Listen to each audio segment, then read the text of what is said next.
যারা যে মাজার জিয়ারতের পক্ষে নাই বিষয় ইলা নাই, আমরার অবস্থান পরিষ্কার, আমরার তরিকার বুজুর্গ হলের অবস্থান পরিষ্কার। হযরত সাহেব কিবলা আমরা পরিষ্কার একটা ভোট দিয়া গেছি যে মাজার আমরা জিয়ারত করি, মাজার থেকে রুহানি ফয়েজে বিশ্বাসী আমরা নাই, শুধু সমস্ত আলোচনা আমরা অভ্যাস যেন গেলাম যে আমরা যেন গেলাম যেটা দেখলাম ওটা খরচ লাগে গেলাম। আমারে একজনে কইরা বলে আমি আজমিশরি যাইলাম, কইলাম যারা আসা জিয়ারত করিও, তিলাওয়াত করিও, ইমান নষ্ট করি আইও না, গিয়া দেখবে আর গিয়ে কইব যেন শ্রদ্ধা করো, তুমি লাগি যাও শ্রদ্ধা করার কথা বুঝি না। যে এই সমস্ত জিনিস একটা মানুষ যে আবেগী হইতে হইতে হুশ হারাই না জানি, আবেগ তো শরীয়তের ভিতরে আবেগর তুফান আছে। যেমন মাজার শরীফ, এই মাজার শরীফ ওগুলো আপনার যে বহুত বেজাল জিনিস আইয়া বিশ্বে ফেলানোর উপরে এটা যদি একটা কমার এটা ব্যবসা কেন্দ্র হয়ে যায় গিয়ে তো এটা যেন ব্যবসা কেন্দ্র হইব, ব্যবসাত লাভ করবা লাগে, যেটা লাগে তা করা লাগবে।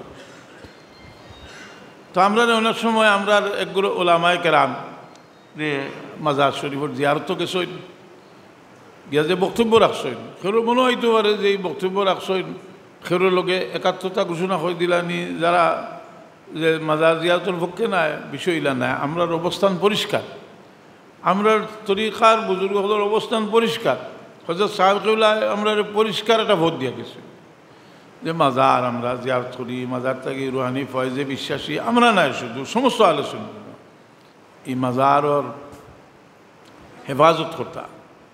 কিন্তু অতিরঞ্জিত যে সমস্ত জিনিস মাজার, এটা আমরার অভ্যাস যেন গেলাম যে আমরা যেন গেলাম যেটা দেখলাম ওটা খরচ লাগে গেলাম। আমারে একজনে কইরা বলে আমি আজমিশরি যাইলাম, কইলাম যারা আসা জিয়ারত করিও, তিলাওয়াত করিও, ইমান নষ্ট করি আইও না, গিয়া দেখবে আর গিয়ে কইব যেন শ্রদ্ধা করো, তুমি লাগি যাও শ্রদ্ধা করার কথা বুঝি না। যে এই সমস্ত জিনিস যে একটা মানুষ যে আবেগী হইতে হইতে হুশ হারাই না জানি, আবেগ তো শরীয়তের ভিতরে আবেগর তুফান আছে, আবেগ আছে, মহব্বত আছে, হলতা আছে।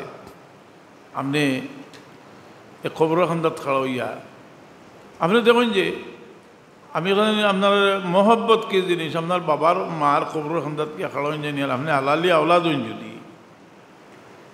আর যদি আপনার মাঝে তোরা ফিকির থাকে, আপনি চিন্তা করবা যে আমার বাপ আমার মা একটা মশা কামড় মারলে আমার মা খুলজায় বরদাস্ত করছে না, আইজ আমার মা খবর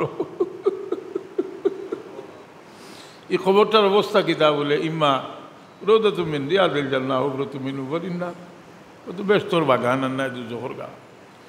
আমি আইলাম, আমি কিতা করতাম পারবো বলে আমার মহলার গেছে, আমি যদি ভিক্ষা চাই যে মহলা আমি যদি কিছু তেলাওয়াত করি সব বক্সিয়া দিই, আমার মহলার কাছে যদি আমি ভিক্ষা চাই তে আমার মহলায় বহুত আশা আছে, আমার মহলায় মাফ করিয়ে দিবা। কথা বুঝছেন নি? কারণ আমি মহব্বতর সাথে যে চাওয়া যেটা, আন্তরিকতার সাথে চাওয়া যেটা, এটার বহুত দাম আছে। আমরা দোয়াদুর করি, দোয়াদুরুদও আমরা চিন্তা করতাম যে আমার লোকে কিছু মানুষ তখন ইলাও মানুষ আছে, আমি আন্তরিকতার সাথে কইতাম পারতাম না, হে আন্তরিকতার সাথে কইতে পারবো, তার আমিনের কারণে আমার দোয়া কবুল হইল।